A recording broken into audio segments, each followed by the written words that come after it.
Here it is, the Persona 5 100% review.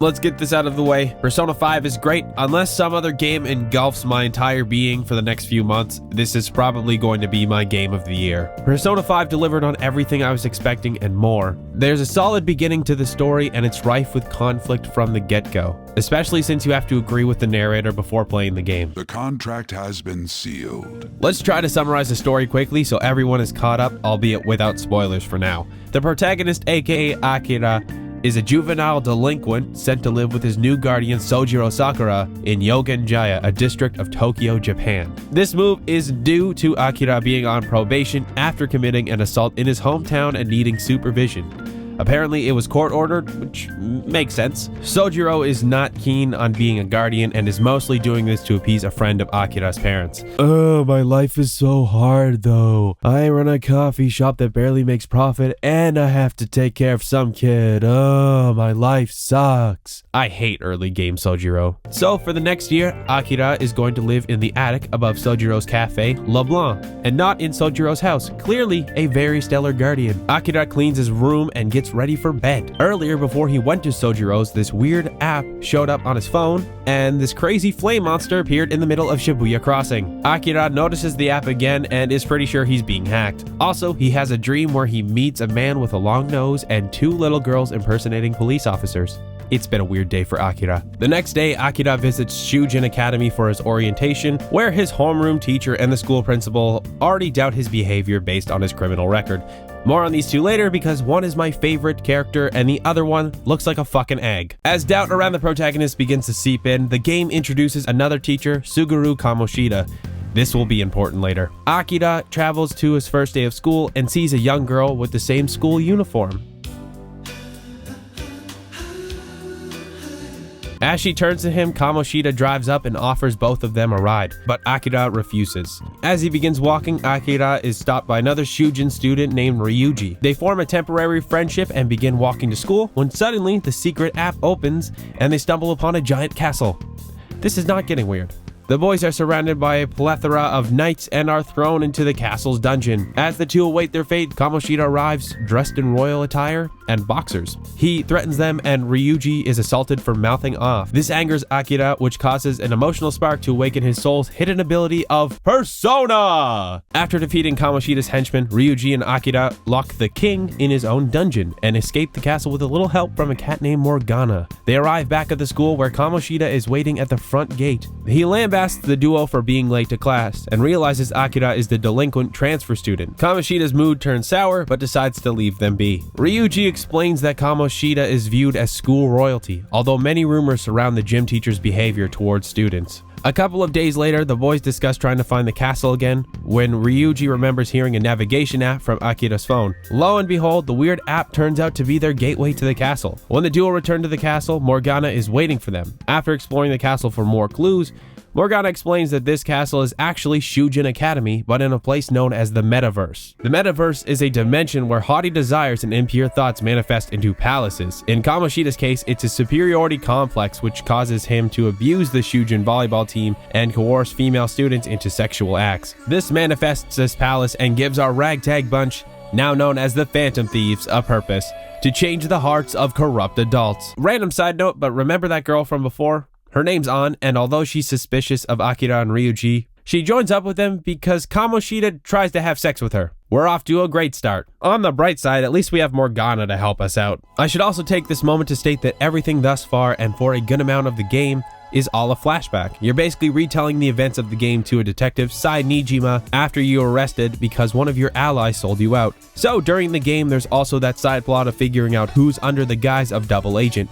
It's a very interesting revelation later on in the game. The game also deals with a real-world situation in which people's minds are being manipulated into causing mass panic. This will eventually tie into the main plot. Persona 5 uses palaces to break up the ongoing story in the real world. You have a select amount of days to clear a palace, and if you don't, it's game over and Akira is sent to prison. The game takes place over a year, so while you're not clearing palaces, you're getting prepared for more heists and forming bonds with people. The big side focus and the best part of Persona 5 is arguably the confidant system. As you spend time with your allies and other friendly characters, you'll develop those relationships and gain what are known as confidant ranks. Each confidant rank will help with the main battle system of Persona 5, and most will yield an ability that will help you in battle or to manage your time wisely. There are certain times where you'll need to give extra attention to certain confidants as they help with the Persona system, but we'll get into that later. The confidants of Persona 5 range from Akira's phantom thieves to random people he meets in the world. Whatever their origin may be, each confidant has their own personality and conflict that adds to the game's story, and spending time with them will unlock various abilities for battle and time management. The game also features romantic options for certain characters of the female variety. There are many choices, and although they all have their quirks and attractive features, I think my choice has to be I really like Kawakami. Her story is really fascinating, especially the fact that she's dealing with debt over a personal issue and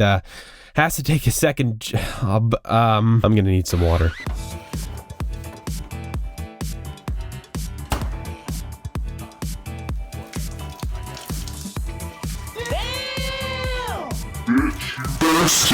Okay, let's move on. The big battle mechanic of Persona 5 is arguably the fusion of personas. In battle, you can convince monsters to join your cause and become your personas, because Akira can have multiple personas. In the overarching lore, Akira embodies the full arcana, which grants him the wild card ability that allows the multiple persona contracts. As you go to sleep your first night in Tokyo, you wake up in a jail cell and are met by two small girls guarding you. In front of you is Igor and his assistants Caroline and Justine. He explains that your fate is upon ruin and you need to awaken to your abilities and blah blah blah. It's basically designed so that when you enter the first dungeon, you have some monsters that can help you fight. This place you're in is called the Velvet Room, and it's where you'll create new personas. Each persona has various combinations that yield different results, and as the game progresses, you can fuse personas or sacrifice them in various ways. It's important to also note that undertaking confidant ranks will power up your personas into a greater degree and unlock ultimate personas, so make sure to do those. So for example, if a newly fused persona matches the arcana type of a high-ranked confidant, they'll get lots of bonus experience from the fusion. It's a very interesting system with a weird Pokemon vibe, and I enjoy it way too much. The setting of modern Tokyo reflects the idea the story is trying to tell. It's very dense population-wise, and everyone is mainly focused on their own goals and ambitions, which leaves them to be less empathetic towards the struggles of others. To emphasize that idea, the AI are shown as mostly faceless. The presentation here is twofold. It visually demonstrates the isolation between the player and society, but it also gives characters with actual art design more visibility in the game world. It's a very interesting art direction because it keeps the general idea of distrust consistent. Before we really get into the meat and potatoes, I do want to talk a little bit about the music. Really, there's only one thing to say. How can a soundtrack be this damn good? The prevalent genre here is acid jazz, and as a little background, it grew mainly in the London club scene before migrating to the US and Japan. The soundtrack also has a lot of J-rock, blues, and funk influences. It's a great soundtrack, and honestly, I wasn't expecting it to be this good. You never see it coming. Alright, stop the track. That's not even my favorite song. I like Beneath the Mask. Anyway, good soundtrack, buy it on iTunes or get the vinyl for $150. Now it's probably a good time to talk about the 100% completion journey, because this is a 100% review. For any standard playthrough without bonuses or secret endings, you'll get 8 palace-related trophies, 2 story trophies, and 1 battle trophy, without question. You'll definitely get 2 Persona Fusion trophies unless you decide to only use 1 Persona through the entire game, which is almost impossible. There are 5 battle trophies you can get if you use All-Out Attack, Persona Negotiations, Baton Passes, enemy weaknesses, and ambushes. That's 37% of the trophies right there. The other trophies you can get without too much strategizing will require some exploration and side questing. Easier ones include Drink Fanatic and My Backyard, which mostly require taking the time to do activities and collecting items. Aggressive Searcher and a Phantom Thief's Duty mostly involve just breaking things in palaces and hoping for a treasure demon to appear. Under the Table Goods is also fairly easy as long as you're using a customizable weapon. If you're doing side quests in Mementos, the Beginner Phantom Thieves trophy will come naturally, and if you work for it, so will Passionate Listener. The rest usually involves some legwork. The city's hard hitter is pretty tricky unless you read baseball science. Getting Craft Worker will require you to defeat loads of enemies and craft weapons yourself to get the achievement. Try and farm Liquid Mercury as much as possible, as it creates the Eternal Lockpick, which lets you open any chest in the game. and that also carries over to New Game Plus. There's a few battle-related trophies I found were a bit hard to collect. Skilled Gunman needs a round of bullets to kill 3 enemies at once. Competent Negotiator requires some leeway so that your party member who's under hostage doesn't die, and the Ultimate Strike requires a 999 damage hit, so you'll probably need to farm low-level enemies towards the end game. The game also has a few Velvet Room trophies that can be easily missed. Nominating the twins involves doing a group guillotine, which you can get early on, and it helps with the twins' confidant rank. A top countless sacrifices and a sublime experiment require you to use the execution to strengthen a persona or turn it into an item respectively. Through one sentence just involves basically putting a persona in lockdown and letting them learn a new skill. The last one is a new journey, which is a hidden trophy that is easy to get unless you're really not good at persona. That should cover most of the achievements that aren't too difficult to obtain. The last trophies are either going to use up a lot of your time, or you'll need to use some strategic planning in order to obtain them. For Golden Finger, you must complete all the video game cartridges in Persona 5. The console, as well as 2 games, can be obtained in Yokan Jaya, while the other cartridges are available in Akihabara. Each game requires 3 blocks of time to complete, and if you fail, that block of time is wasted. It'll take at least 9 full days to get this trophy. A true confidant and my best partner aren't as long-winded, but require you to put time and effort into your social links.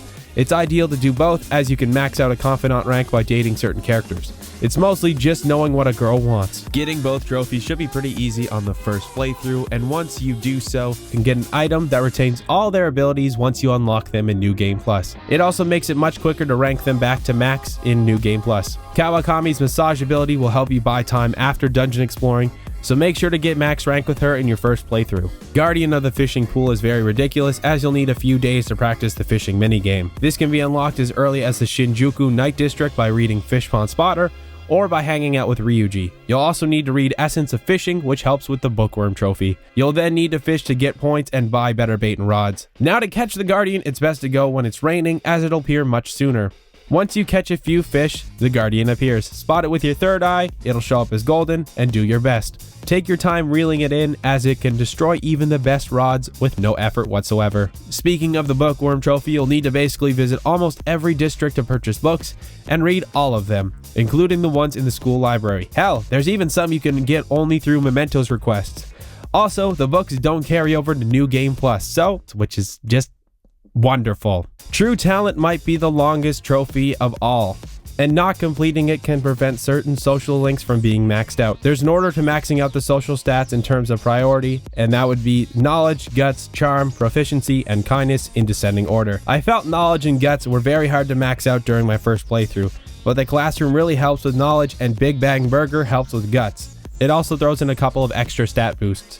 The Diner is also useful, as it lets you pick a stat to focus. Some of the other trophies will also help boost your social stats, and if you can focus on this in the first playthrough, it won't bother you in New Game Plus, which means you have more time to dedicate to your friends. Mask of an Honor Student will be very hard if you don't have a good knowledge stat. It requires that stat, plus almost getting every answer on your exam correct. If you need to wait till New Game Plus, that's totally fair. At this point, you should have about 85% of the trophies. The rest of the trophies involve at least New Game Plus, unless you're really good at time management. Arguably, the 2 toughest trophies are Great Phantom Thieves Convene and Mask Collector. Great Phantom Thieves Convene require all confidants to be maxed out, while Mask Collector requires all personas to be unlocked. You'll need to tandem the 2, as Mask Collector has personas that are only obtained after maxed out ranks or blood oaths. Great Phantom Thieves Convene require both high social stats and knowing the confidants' personalities to rank up as quickly as possible. But Mask Collector will also need another trophy to be completed. That trophy is One Who Rebels Against a God, and it requires the fusion of Satan Ale, the ultimate persona.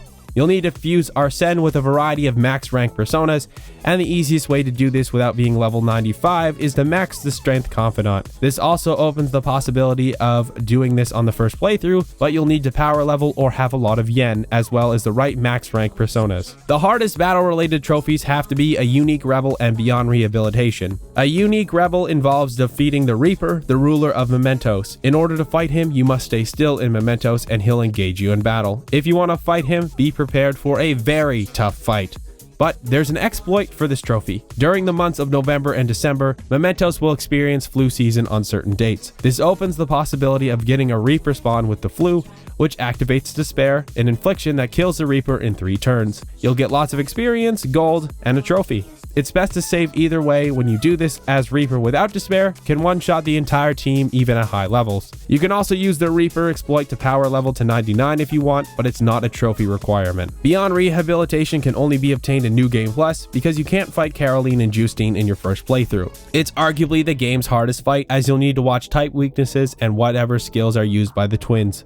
The fight can be done anytime before the last day in Mementos, and I'll be honest, I set the game to easy to get this one. Our perfect job is our last trophy, and it involves completing all the Mementos requests. If you want great Phantom Thieves convene, you'll need to do this, as certain confidant ranks are locked behind Mementos requests. You'll also need to open all texts from Mishima to receive requests, but once you get them, you can leave them until the last day of Mementos. As long as you're working towards the other big trophies, this should be obtainable as well. It may seem daunting, but as long as you're aiming to do a second playthrough, it's not too bad. Remember, even your friendly neighborhood idiot YouTuber got the Platinum Trophy for Persona 5. To wrap up the video, I just want to talk about the story and all its different twists. So if you haven't played it or don't want to see spoilers, just skip to the part where I say all the sentimental stuff.